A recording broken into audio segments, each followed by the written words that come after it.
Hi, it's Max at Joker's Comedy Club with this week's headliner, Andrew Sleighter. This way. Hi, Andrew. Hey, good to be here, Max. Thanks for having me. And it looks like you're in like a little booth, a sound booth or something like that. Oh yeah, I'm down. I'm in the my basement studio. This was a COVID kind of creation to be able to do virtual shows and podcasts, and it looks cool because there's a green screen and our podcast logo. But honestly, it's the scariest. It's an unfinished basement, and I just hung like moving blankets, and I have like weird lamps and lights hung up. It really looks like some sort of kidnap and torture situation going on. It's not as fancy, but it works. It works. It traps the sound, and so that's what I do. I run down to the basement when I got to do this stuff. Oh, that works out good. It'd be a good storyline for a like a murder horror show. Yeah, some You sort know. of homicidal podcaster. That should be the next horror movie.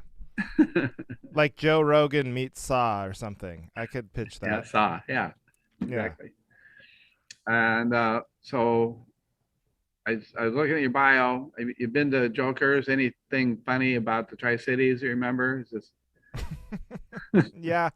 I don't know. There's lots of things funny about the Tri Cities. I feel like you guys probably hear them all. I remember I like when the cities they themselves get competitive, because like people in Richland, they're like they look down on the people in Kennewick, and then people in Kennewick look down on the people in Pasco, and then I don't know who Pasco looks down on, but they Well, I remember you, and what happened was my son-in-law saw a clip of you. You did this clip, and it was on Instagram, I think, and it was about if there was a civil war between right and yes. left, well, how well would Portland do?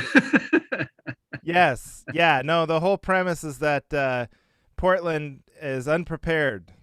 Cities like Seattle, Portland, very unprepared for the coming Civil War because we gave them all the guns. we so we need. My whole thing is that we need to learn guerrilla tactics like axe throwing because that's an activity of the bar. That's how I thought of it because they go axe throwing in Portland. It's like a great idea. We better learn how to throw an axe. Yeah. Because I don't have a gun. I don't have a friend with a gun. I have one friend who's pretty good at escape rooms, but I don't know if that helps you in a war or not. But But we'll the see. old saying, "You never take an axe to a gunfight." That's right. That's right. Or or at least practice first. So we're One that's shot, that's one that's very throw. popular. The axe throwing. I don't know if they have that there in Richland, but Yeah, I see it all over now. somebody was doing a what do you call it, a corral or a range or I don't know what's a Yeah. field. Yeah, I don't know what the word the word is for it. Axe throwing, that's big. Axe throwing, which sounds like a bad idea, right? To get a bunch of people drunk, especially like in Portland, and hand them an axe for the first time in their lives. Sounds like a recipe for a lot of severed, slender fingers.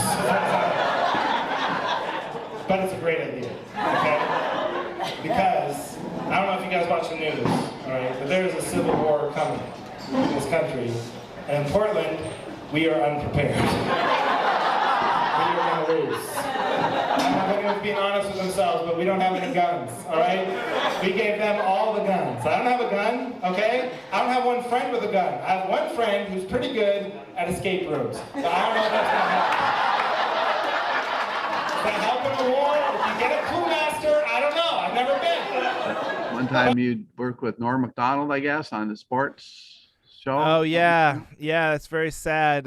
Norm, of course, just passed away. No one knew he was sick or anything, and kept it quiet. His cancer diagnosis. But Norm was the funniest guy in the world, as you probably know, and he was also the sweetest guy. He would just talk and talk and talk and tell stories. So generous with his time, and would really treat everybody the same. And he was an amazing guy, and I'm just gonna miss him as a fan. Like there is nobody I would be more excited to see was doing like press tours. When you knew they were gonna be on all the podcasts or be on all the late night shows or whatever, he would always be like.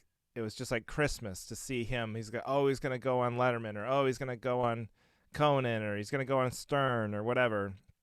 It was always, it was gonna be amazing, and he delivered every time. And he told this story once. I'll tell this story. real quick. He told the story one time. He had this sitcom on, I forget it was what channel it was on. It's Fox. It wasn't one of his well-known projects, and the producers of the sitcom kept, because he had all these friends at Saturday Night Live who were very famous, and so they would always say, "Hey, Norm, get your celebrity friends to come on the show as like guest stars because then it'll boost the ratings." And he's like, "I don't want to, I don't want to bother them. I don't want to ask them." And then finally one day he comes in the office and they're like, "Hey, Norm, we have Eddie Murphy on the line. He's on the other line. He's a huge fan of yours, and he says, talk to him and ask him to do the show, and he'll come on the show." And he's like, "Oh my God, why did you do that?" So he picks up the phone. He starts talking to Eddie Murphy, and Eddie's like, "Norm, yeah, they tell me you got this show. You tell me it's funny, and I'll do it." And he goes, "It's not funny." He doesn't do the show, and that was it. So Norm was like 100% real all the time. I just nobody like him. Was he a judge on Last Comic Standing for a while, or one of those shows?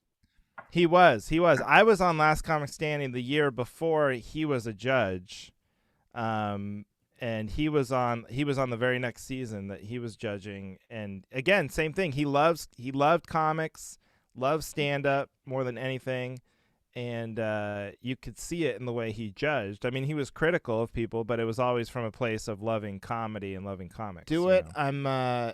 I'm gearing up to record my next album in October, and so this is going to be the hour people will see when I'm at Jokers will be that hour that I'm going to put on the album. It'll be like one of the last times I really run through it. I'm super excited about it because it's like material that I was all set to record before the pandemic hit. Mm-hmm. And then now it's like, so that's like, it's now like meshed together. It's really like what should have been two albums kind of pushed into one, because I have all the stuff that's happened, obviously, during the pandemic. We had a baby. My wife and I had our first baby during the pandemic. Yeah. So we've had a lot of stuff happen, and obviously COVID and everything. So I have a lot to say. And so it's really like kind of condensed down now into this one thing. And I'm really excited. I think people will really enjoy it. So come on out, come to a show. It'll be super fun, and I can't wait to get out there. Great. So folks, don't miss Andrew Sleighter, Friday and That's Saturday. right. New time, 7:30, and can't wait.